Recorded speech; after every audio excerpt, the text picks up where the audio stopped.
Our education honoree is Representative Mark Anderson, who's not only passionate about education, but also takes his work very personally. I actually was in the state Senate, and I decided to run for the House in order to chair the Education Committee, because I think that's where you can make the biggest impact on the future. That's where the students are learning the core values and the essence of what is going to make them a productive adult in the future. This year brought a number of changes on the education front under Representative Anderson's lead. One of the things that I worked on, it's been a few years now, is the tuition tax credit, which allows more students to go to private schools and so forth that otherwise couldn't afford to do so. One of the other things I worked on is banning junk food and making sure that our schools are serving nutritious food in the K-8 schools. And perhaps Representative Anderson's best lesson is the one he shares with his 3 children and 2 grandkids. You have to care about what they're doing. You have to be involved in their activities.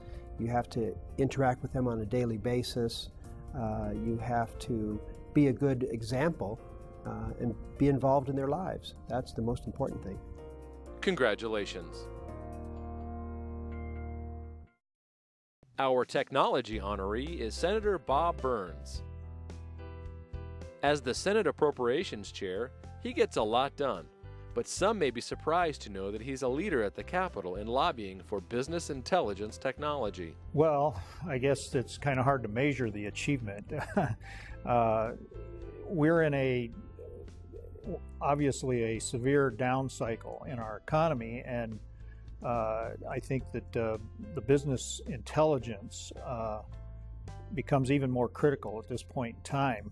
We're behind the curve on that because we do not have a strong working business intelligence system in place. But I think we need to continue our efforts to get that into place. Senator Burns says the mission has been challenging, but the end goal will be measured in dollars. Again, I think the priorities need to be set as to where you make your investments, if you will, and investing in a working business intelligence system, in my opinion, would create some savings for us as far as the state government is concerned. Technology is near and dear to Senator Burns, who hails from a computer background. I was a computer programmer for a number of years. It's an interesting subject, but it's also the sort of the wave of the future. I mean, you don't function without technology these days. Congratulations. The following video produced by Sonoran Visual Media.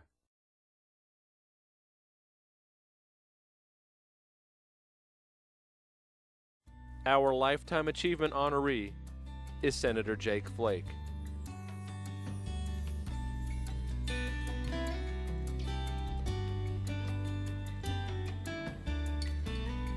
When a newspaper said 2 years ago that the era of the cowboy legislator might be ending, Senator Jake Flake from District 5 was all fired up. During a committee hearing, he reminded colleagues that he was not riding into the sunset. On June 8th, Flake, a cowboy and a legislator, did. He died after collapsing at his home in Snowflake, the town his great-grandfather founded.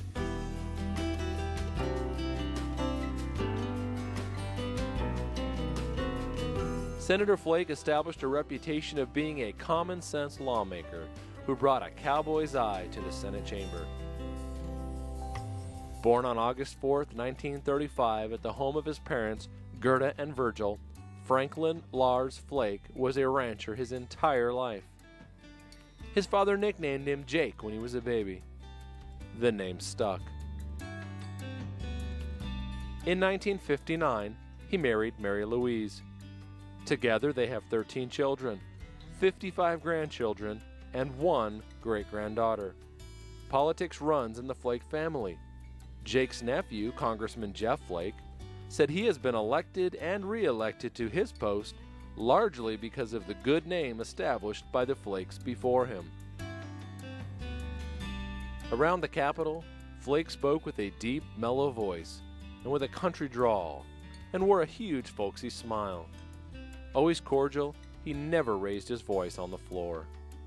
Both the Arizona Association of Counties And the League of Arizona Cities and Towns called Flake one of the strongest defenders of local control in the capital. Flake went on the record stating his philosophy of government. The least amount of government you can get by with is the best, he said. And what government you do have should be as close to the people as possible. His presence at the Capitol is missed by all.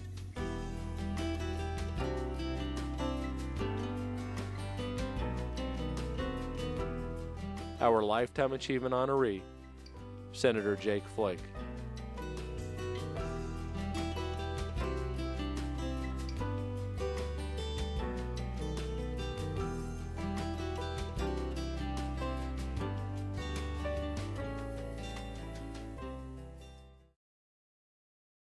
Our Public Safety honoree is Chuck Foy.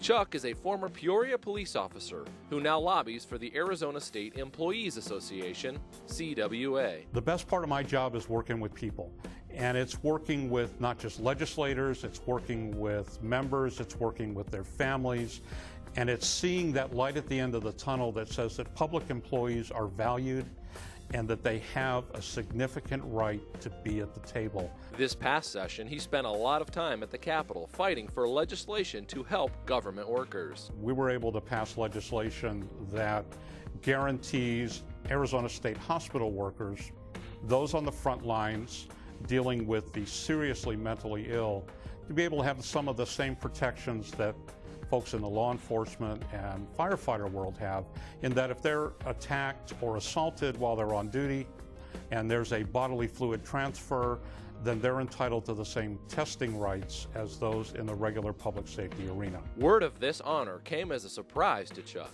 I was flabbergasted. I'm not one that normally seeks out the limelight.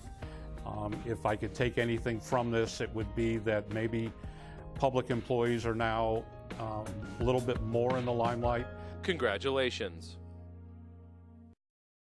Our Social Services honoree is Mark Holleran, CEO of Central Arizona Shelter Services. CAS is put in a position to try to help so many individuals that have lifelong experiences of dealing with any number of troubles. Poor education, poor work skills, behavioral health issues, physical health issues, correctional histories and backgrounds. Because of those challenges, Holleran spent a lot of time at the Capitol this session. Working with our good friends at Tri-Advocates,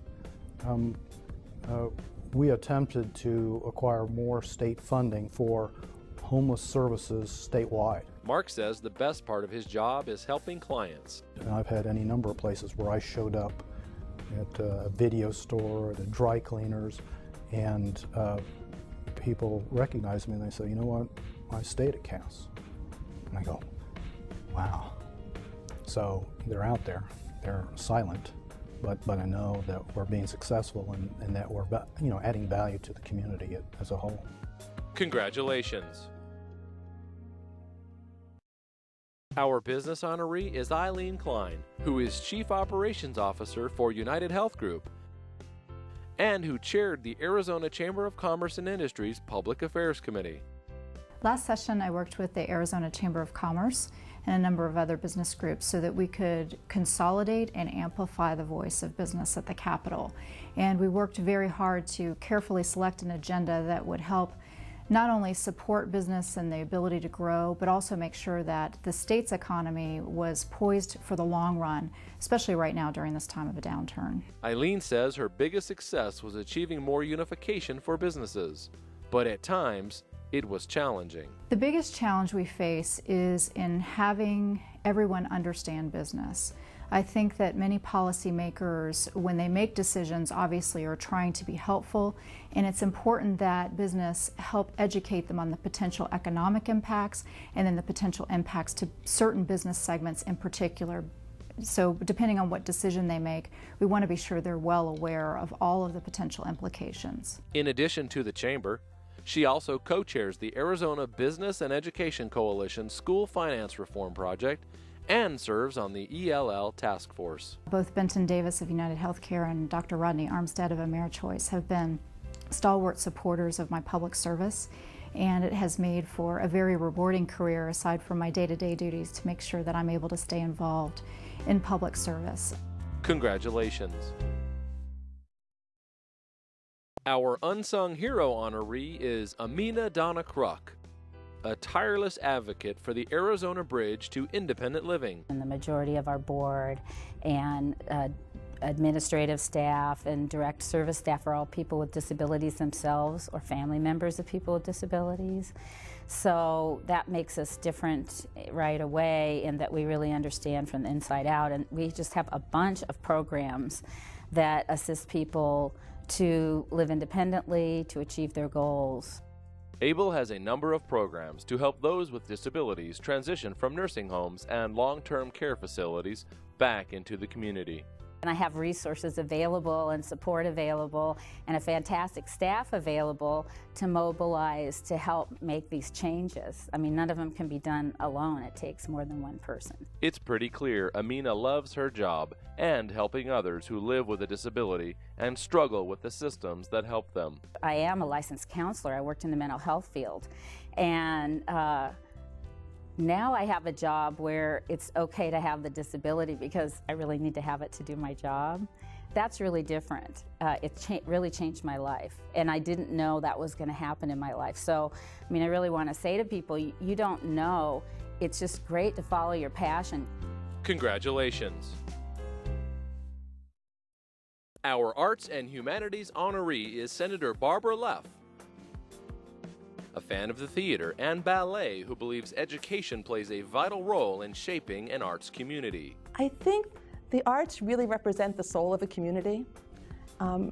We know when we're looking at economic development for the state and we talk to businesses who want to come to the state, one of the main things they talk about after they talk about taxes and business regulation is what's the cultural atmosphere of your state? What do you have to offer our employees? And the arts are always number one on that list. Senator Leff's biggest impact at the Capitol this year involving arts was protecting the endowment fund. It's been going for a long time and it's finally got fully funded a few years ago.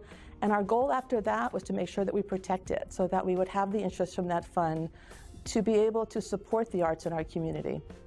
I think that with all of the budget cuts that happened, the fact that the art share was protected is just shows how much people understood the importance of the arts in our community and our state. Senator Leff is not only passionate about the arts. I love what I do.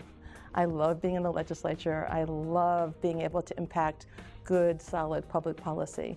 And you know, you find time to do the things that you enjoy. Congratulations.